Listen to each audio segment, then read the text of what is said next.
Su Messenger cercava ragazze per concorsi di bellezza, le lusingava al punto da convincerle a inviargli autoscatti in abiti succinti e in pose osè, rubava loro le credenziali grazie alle quali riusciva ad entrare nella piena disponibilità degli account.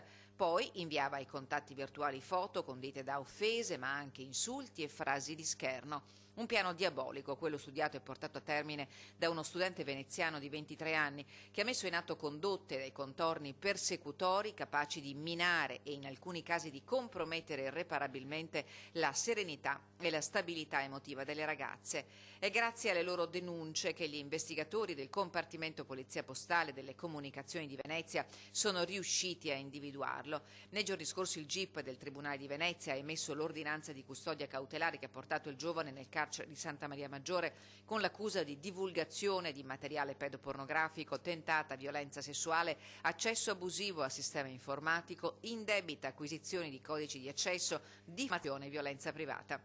Un recidivo il 23enne.